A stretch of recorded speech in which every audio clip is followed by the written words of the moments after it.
Débuter cette rencontre. Là, on va laisser les gens s'asseoir. Une rencontre ce soir avec Michael Benilouche qui vient de publier Chronique d'un maître de conférence, comment je suis devenu enseignant en droit, et c'est chez un tout jeune éditeur qui s'appelle Émeric B Éditions. Ça vient de sortir et c'est pour ça que nous l'avons invité, puisque Michael Benilouche est enseignant en droit à Amiens, à l'université Picardie-Julienne. Merci d'être avec nous ce soir. Merci Madame Martel de votre accueil. Vous êtes maître de conférence HDR. Il faudra m'expliquer ce que ça veut dire. Je ne sais pas ce que ça veut dire. C'est marqué derrière, là comme ça, à l'université Picardie-Julienne. Directeur des études de Sub-Barreau. Vous êtes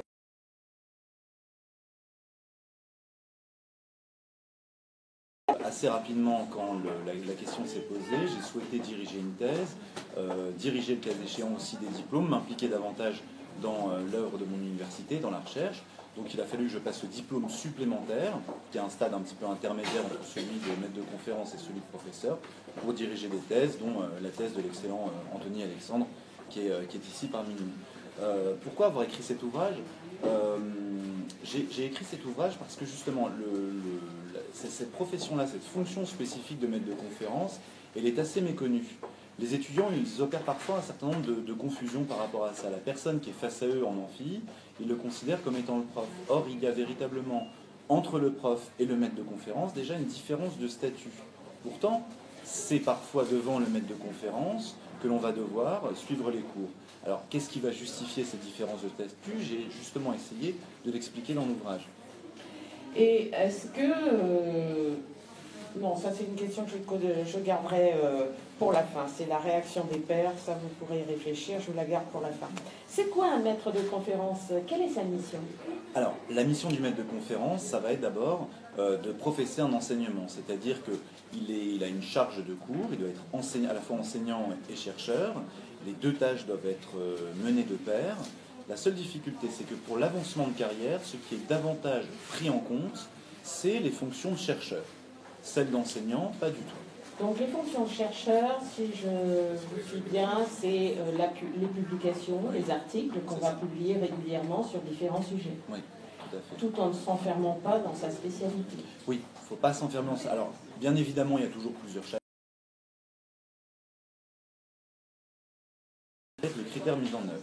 Soit on demande à quelqu'un qui, comme moi, est pénaliste, d'œuvrer et de travailler dans d'autres domaines, par exemple le droit de la famille, surtout le droit des obligations en droit privé, soit au contraire on va lui demander de se spécialiser, voire de se surspécialiser. Et là, il y a véritablement deux chapelles. Alors, dans ma carrière maintenant, quand même, qui est relativement bien fournie, donc en une quinzaine, vingtaine d'années, j'ai tenté les deux. Au tout début, j'ai essayé de faire des enseignements et des publications à caractère généraliste, d'emprunter, d'aller dans d'autres domaines. Ça n'a pas eu un très franc succès. Et par la suite, je me suis spécialisé en fonction de mes goûts personnels. Droit pénal de la santé ou droit pénal du sport.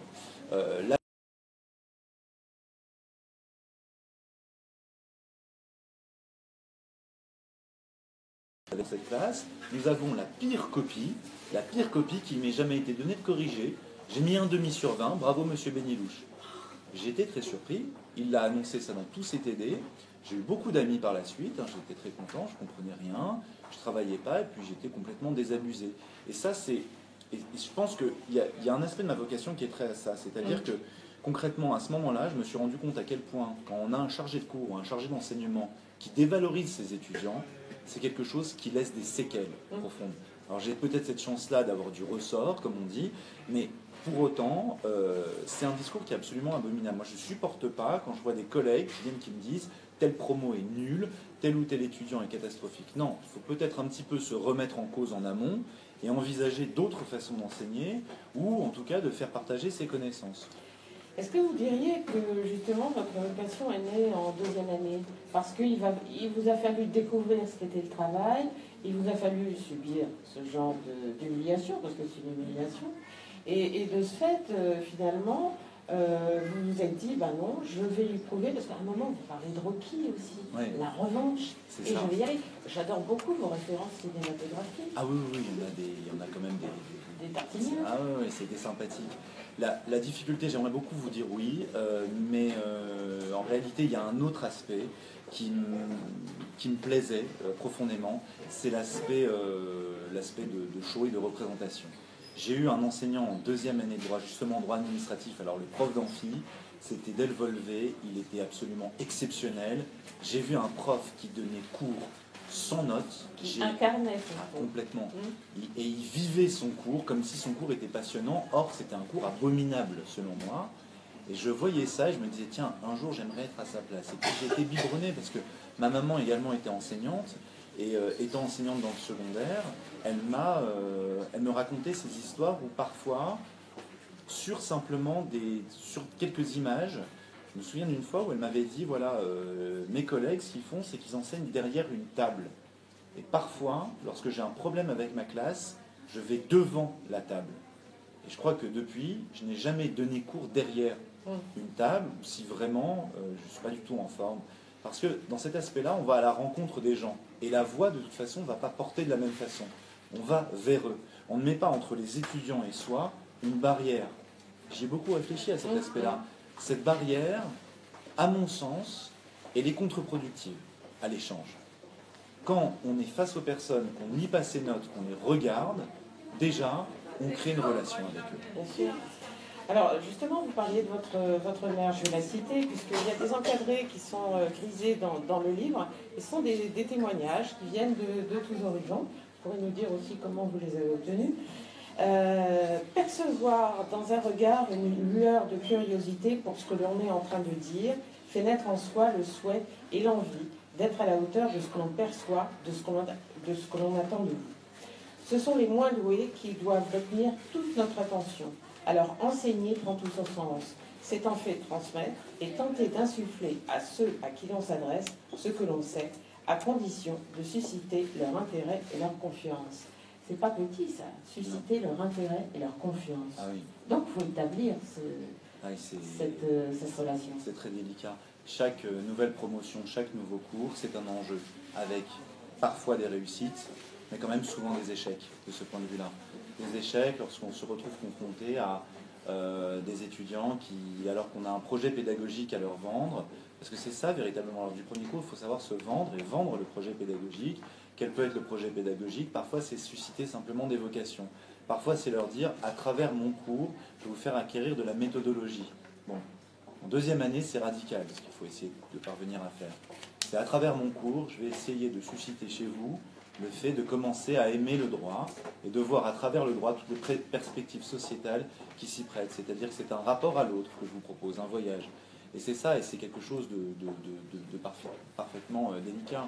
Je me souviendrai toujours d'une expérience un petit peu dure qui est justement également relatée dans le livre. C'était suite aux attentats qui avaient eu lieu. Il y avait un cours et j'avais eu justement mon chargé de TD en ligne juste avant qui m'a dit monsieur, les étudiants vous attendent en cours. Ils attendent que vous leur parliez. Et je ne savais pas comment faire un cours. Il n'y a personne qui vous apprend jamais comment, quand tu es pénaliste, tu dois venir en cours, expliquer aux étudiants le terrorisme. Et il y a face à nous, donc moi j'ai la quarantaine, mes étudiants ils ont la vingtaine, j'ai face à moi des étudiants qui sont désespérés. Il y a une société qu'on leur lègue au fur et à mesure, et cette société qu'on leur lègue, le moins qu'on puisse dire à l'heure actuelle, c'est que cette société, on ne leur lègue pas dans un excellent état. Et c'est justement un point qui est parfaitement délicat. Et donc là, il faut être très attentif à ce qu'on va leur dire, parce que vous êtes un référent pour eux. Que vous le vouliez ou non, vous êtes un référent. Un référent positif, j'espère, mais un référent. Et donc, la parole que vous allez porter dans des moments qui sont des moments de creux ou de faiblesse pour eux, ce sont des paroles qui sont parfaitement, qui sont essentielles. On avance dans votre carrière, vous passez la deuxième année, vous passez la troisième, vous allez faire un DEA de droit pénal et politique criminel, vous sortez major dans ce DEA. Allez-vous être avocat? Ah oui, c'est la question que vous vous posiez à l'époque? Oui, complètement. Je voulais d'ailleurs, à l'heure actuelle, toujours, j'ai un tout petit peu exercé la profession. On sent que quand même il y a quelque chose dans le livre, parce que vous êtes sur des thèses, alors après c'est du côté de l'enseignement, mais on sent bien que du côté recherche, l'avocat n'est pas loin, il y a des plaidoyers dans le livre. Oui. La pratique, elle est essentielle.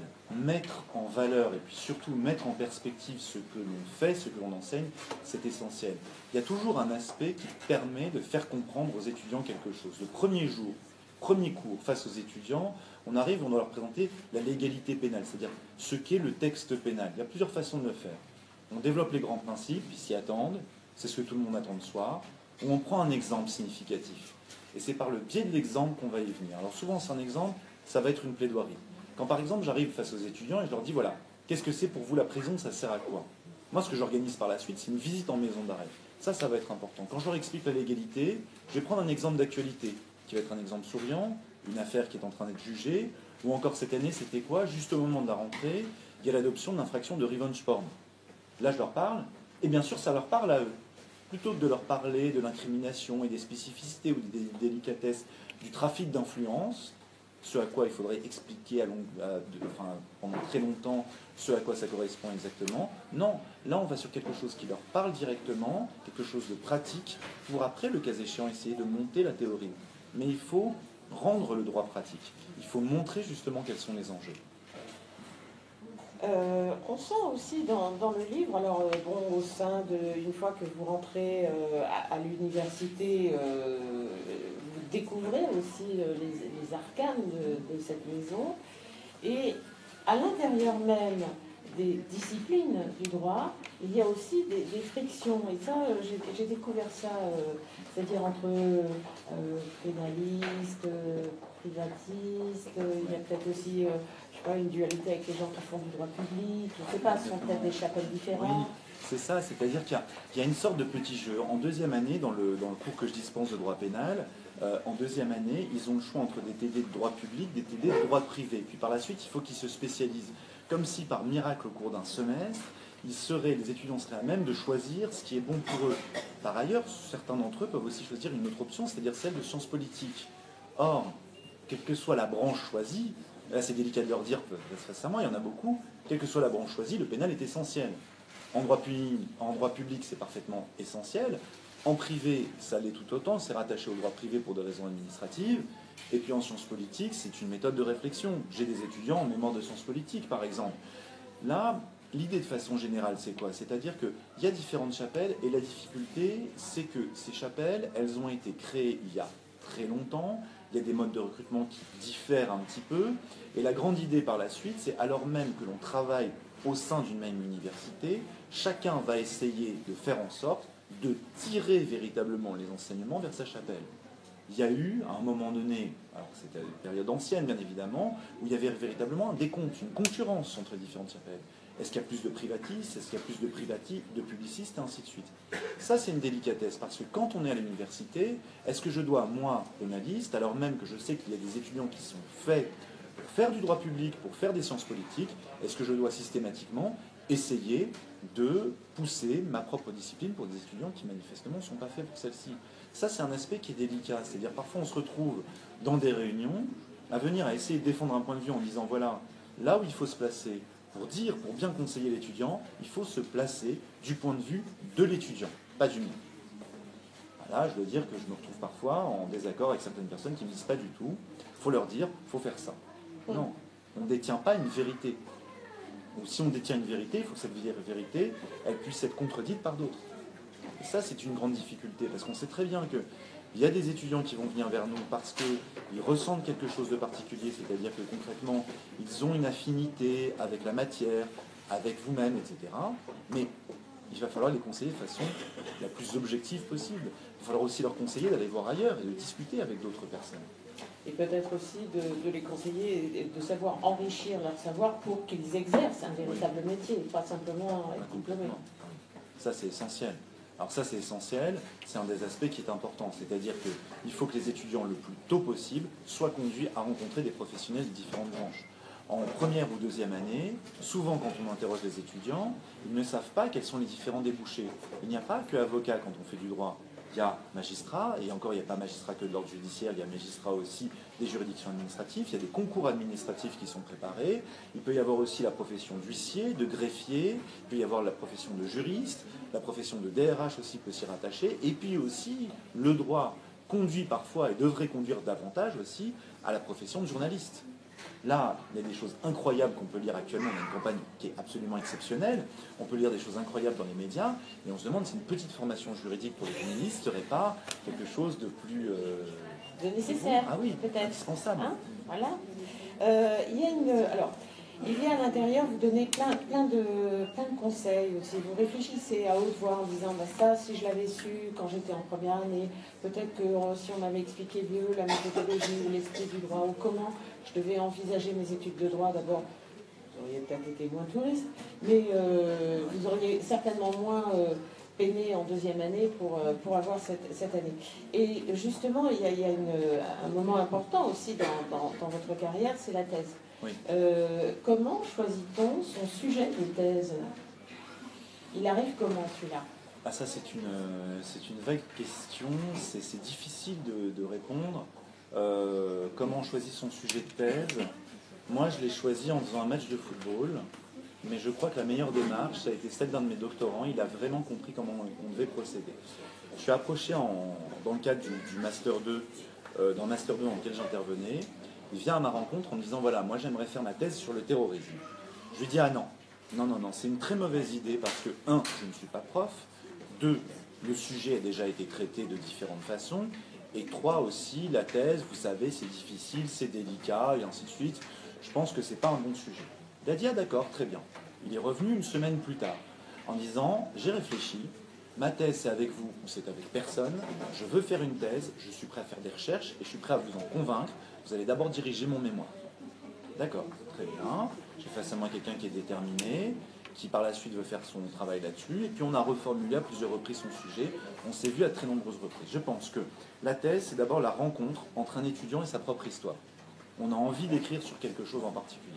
Pour ma part, cette rencontre, c'était quoi? C'était, je constatais des violations du secret de l'enquête et de l'instruction, et puis je me rendais compte que la justice pénale en Angleterre fonctionnait beaucoup mieux. Quand il y a un homme politique qui est mis en cause en Angleterre, il se retire de la vie politique le temps de son jugement, et il n'y revient qu'une fois effectué. Mais la justice va beaucoup plus vite. En France, il y a un secret qui est méconnu par tout le monde, et derrière ça, on n'a que des connaissances partielles, et je me demandais pourquoi. Et je voulais faire ma thèse avec celle qui dirigeait mon master.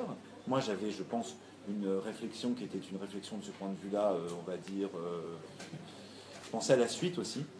Et donc, moi, j'avais opté justement... Vous aviez essayé droit comparé? Oui. Qu'elle aimait bien, alors? Ah, elle aimait beaucoup le droit comparé.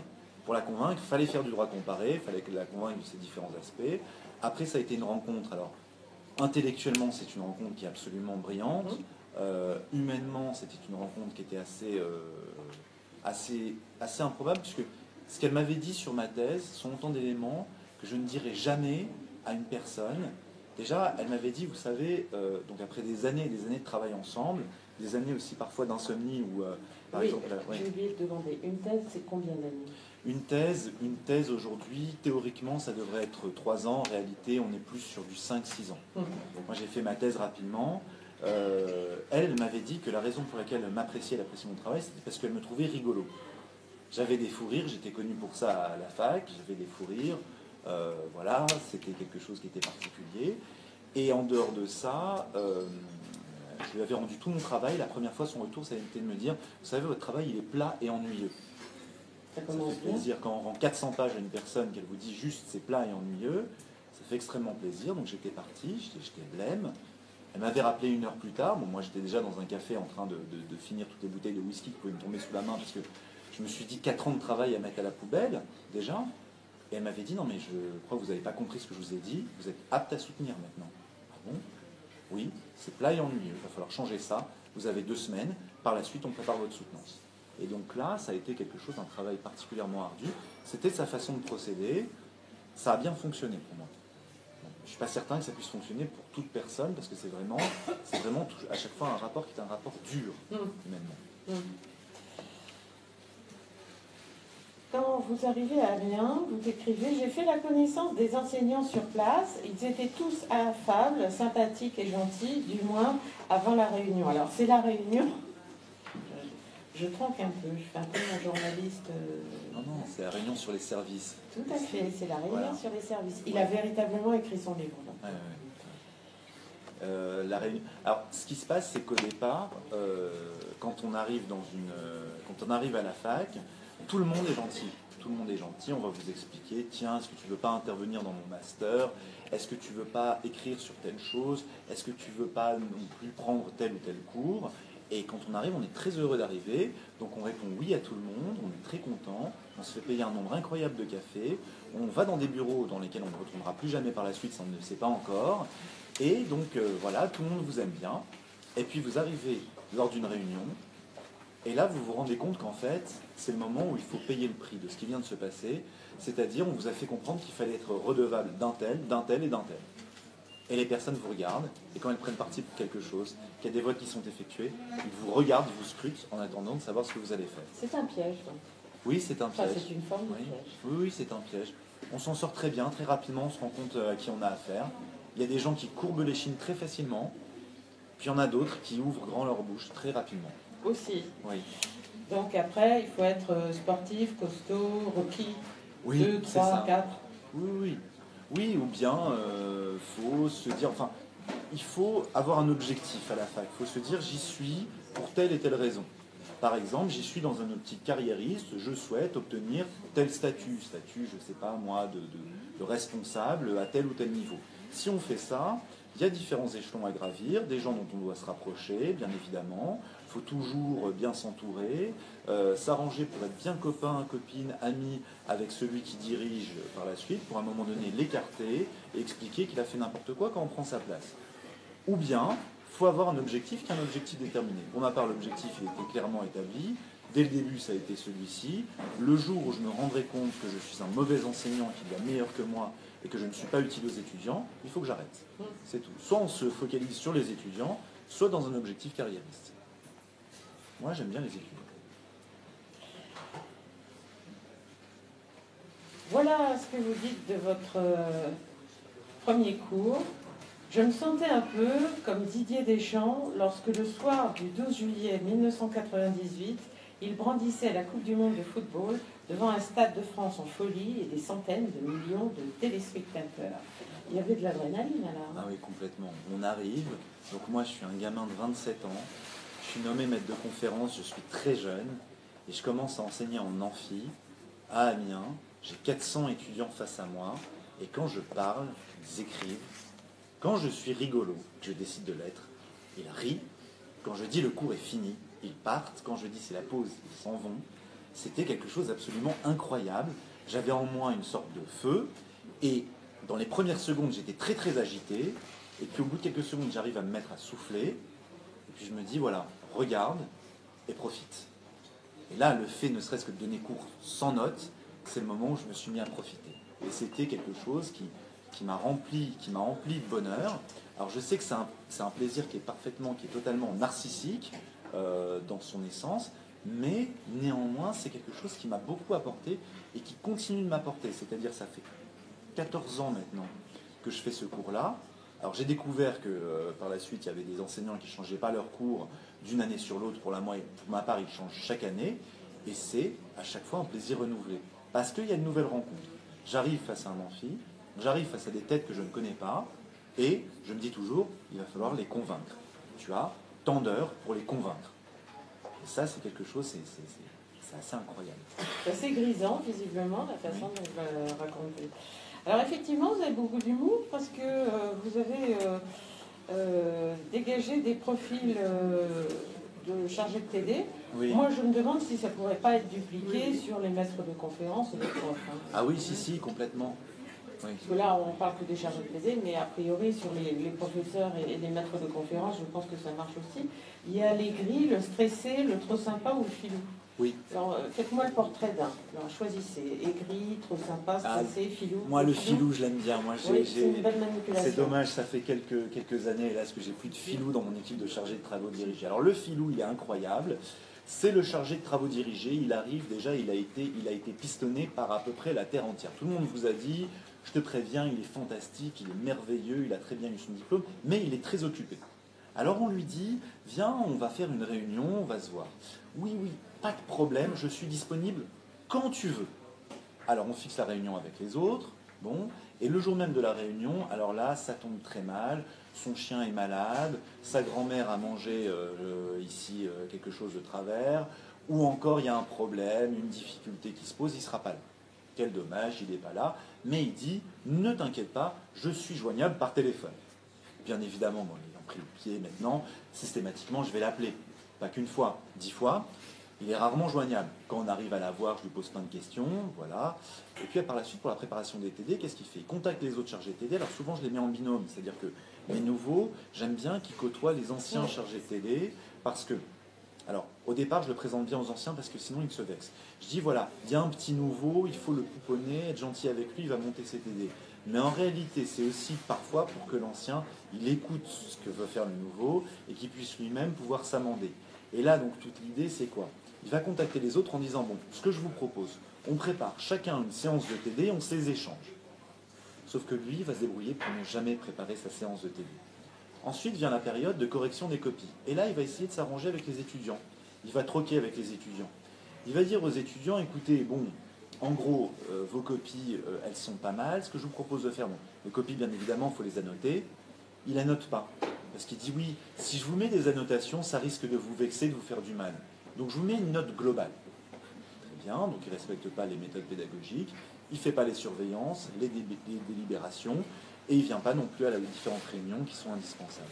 Ça, celui-ci, je l'aime particulièrement parce que, par contre, quand on le croise, c'est très rare. Moi, je vais à la sortie de son TD assez rapidement. C'est très rare. Il est toujours très sympathique. Il fait un petit cadeau, il vous offre un café, il vous raconte une petite histoire. Parce qu'il part souvent en vacances. Il va souvent en week-end. Oui. Je voudrais avant qu'on se quitte, qu'on parle de l'expérience Sud Barreau. Alors là, c'est vous passez du public au privé. Oui. Vous passez d'un type d'enseignement à un autre type d'enseignement. Mais pourtant, la mission est toujours la même. C'est enseigner, c'est donner du savoir. Qu'est-ce qui vous a challengé dans cette aventure? Ce qui peut me challenger dans une aventure comme celle de Sud Barreau, c'est que d'abord, on arrive face à quelque chose, on prépare un examen, qui est l'examen qui est difficile, l'examen d'entrée à l'école d'avocat. L'idée, c'est que les étudiants, ils ne sont pas du tout égaux face à ça. Il y a différentes formes de préparation qui existent à la fac. À plusieurs reprises, j'ai proposé mes services à la fac, il faut le savoir, je l'ai proposé pour justement essayer de... En termes de pédagogie, je trouvais qu'on pouvait faire mieux. Bon, c'est un point de vue, il n'a pas été partagé, je le comprends. Après, dans le privé, je me suis ouvert également de cette possibilité-là à d'autres personnes qui m'ont dit c'est une excellente idée. C'est des cours en petit comité, c'est un suivi qui est personnalisé, c'est un emploi du temps qui est immuable, donc c'est-à-dire qu'on ne va pas avoir 2 heures de cours ici, 3 heures de cours là-bas, parce que c'est préférable. C'est-à-dire il y a 4 heures de cours le matin et l'après-midi, les étudiants ils doivent travailler leurs cours. Voilà. Il y a des jours d'examen qui sont fixés à des moments précis. Et c'est ça, et c'est cet aspect-là. Et puis en plus de ça, les enseignants, ils sont, et ça c'est vrai que c'est un discours nouveau, qui ne devrait pas l'être, ils sont évalués par leurs étudiants. Ils sont évalués sur 2 critères. D'abord, est-ce que les étudiants sont satisfaits? Ensuite, est-ce qu'ils réussissent? Ça me paraît important. C'est-à-dire que de se dire un enseignant, non pas il va être apprécié parce qu'il est démagogue, qu'il fait des blagues en cours, qu'il est sympathique, mais aussi parce qu'il pousse ses étudiants à réussir, moi ça me paraît indispensable. Et c'est ça qui me challenge à proprement parler. C'est-à-dire toute forme d'enseignement qui va être une forme d'enseignement nouveau, ça peut être utile. Et puis surtout, aussi, il y a aussi des nouvelles techniques d'enseignement. Il faut s'y mettre à un moment donné. Aujourd'hui, on est capable, on est susceptible, ne serait-ce que par exemple par ce Facebook Live, de toucher un grand nombre d'étudiants, de toucher un grand nombre de personnes. Et donc ça peut être important, de mettre en œuvre des supports qui sont des supports pédagogiques immuables. Pourquoi, par exemple, à l'université, quand les étudiants arrivent en première, en deuxième année, ils n'ont pas une méthode qui est une méthode qu'on peut charger sur YouTube, qui est avalisée par tous les services de l'université possibles et existants, simplement une méthode où on leur dit, voilà, les exercices qui vous sont commandés, voici quelle en est la méthodologie. Parce qu'à l'heure actuelle, on peut interroger les étudiants, ils vont vous dire, tel chargé de TD m'a dit ça, tel prof m'a dit ça, tel autre prof m'a dit ça. C'est pas normal. Comment ils sont évalués par la suite? C'est pas tout à fait normal. C'est ça véritablement l'idée, c'est-à-dire que par rapport à un concours ou un examen, on va voir le type d'exercice qui est proposé, on va proposer une méthode et on va tester cette méthode. Est-elle bonne? Oui. Alors d'abord, est-ce que les étudiants l'apprécient, la comprennent? C'est important. Et après, est-ce qu'elle fonctionne? Donc c'est ça qui est susceptible de challenger, c'est-à-dire le moment où on peut mettre en exergue. Et puis surtout, pour ma part, quand bien même c'est un plaisir, et ça va m'attirer des ennuis de dire ça, mais enseigner en amphi aujourd'hui, je trouve que d'un point de vue pédagogique, on peut faire beaucoup mieux. C'est-à-dire changer l'enseignement en amphi. Le changer. Donner des cours en petit comité, c'est renforcer l'interactivité. c'est voir l'étudiant qui est au 3e rang, qui est en train de parler, de se dire, cet étudiant-là, il ne comprend pas. Oui, il a décroché. Voilà. Ouais, il n'est plus avec moi. Et lui poser la question, pourquoi est-ce qu'il ne comprend pas? Mes diverses expériences dans des structures privées m'ont conduit à côtoyer des enseignants de grande valeur, parfois frustrés par le monde universitaire. Ouais. Et la frustration, c'est ça, c'est celle dont vous venez de nous parler, c'est celle de l'enseignant? Alors oui, et en grande partie. Il y a aussi l'aspect que l'université, parfois, ne récompense pas, je dirais, les plus méritants. J'ai vu vraiment des enseignants qui sont très brillants, qui par leur pédagogie m'ont particulièrement frappé. Et ce ne sont pas nécessairement des enseignants qui vont avoir ici une belle carrière universitaire. Souvent, la fac, les portes de l'université vont leur être fermées pour telle ou telle raison. Le réseau n'est pas assez développé, ils n'ont pas suffisamment de pistons, ils ne connaissent pas suffisamment de personnes ou leur thèse n'a pas été suffisamment bien notée ou appréciée. Ça, c'est véritablement dommage parce qu'en sens inverse, j'ai souvent vu des enseignants qui étaient présentés comme étant véritablement d'excellents chercheurs être de piètres enseignants. Je ne vois pas comment est-ce qu'on peut dire ici, on évalue les gens sur leur capacité à faire de la recherche, comment est-ce qu'un bon chercheur va être nécessairement un bon enseignant. Pour ma part, j'ai eu dans mes équipes de chargés TD, j'ai encore des praticiens, et ce sont d'excellents enseignants, parce que justement, ils donnent aux étudiants une dimension pratique, qui est essentielle pour comprendre. Alors, ce sera ma dernière question. La réaction de vos pairs, vous l'imaginez comment à la publication de ce livre? Alors déjà, un certain nombre de mes pairs ont participé à l'ouvrage, donc ceux-ci, je pense qu'ils vont être relativement contents. Mais justement, dans le choix des différentes personnes, j'ai choisi des personnes qui étaient totalement différentes dans leur caractère, dans leurs aspérités. J'ai choisi des jeunes doctorants, alors que moi-même, je suis dans une dynamique un petit peu plus, on va dire, ancienne. D'autres personnes pour lesquelles le statut de professeur était absolument essentiel. Des maîtres de conférences qui ont basculé vers d'autres statuts. D'autres, dont j'ai conservé l'anonymat, qui sont justement ces intermittents du voyage, qui ont fait plusieurs aspects. Mes pairs, comment ils vont réagir? Alors, je peux vous donner la réaction d'un de mes pairs que j'ai sollicité pour témoigner dans l'ouvrage. Il m'a simplement répondu qu'à ses yeux, j'étais universitairement mort. Bon, ça c'est clair. Donc ça, c'était clair. Pour d'autres, ils regardent ça d'une façon amusée. Dans l'immédiat, je ne me semble pas avoir eu de problème, on va dire, de problème majeur. Simplement quelques grincements et également peut-être quelques messages envoyés à mon éditeur, mais sinon, rien de bien fondamental. Voilà, bah écoutez, c'est sur ces paroles qu'on va se quitter. Michaël Bénilouche, chronique d'un maître de conférence, comment je suis devenu enseignant en droit. Effectivement, c'est très drôle, c'est plein d'enseignements justement pour, je pense, vos étudiants. Et en lecture complémentaire, moi je vais vous conseiller un roman qui existe en poche, de David Lodge, qui décrit le monde enseignant et qui s'appelle Un tout petit monde. Et ça, vous prenez ça pour cet été, c'est simplement jouissif. Voilà, Monsieur Bénilouche, merci infiniment. En tout cas, ça a été une lecture très, très intéressante. Merci beaucoup. Voilà, et si vous voulez faire signer vos livres,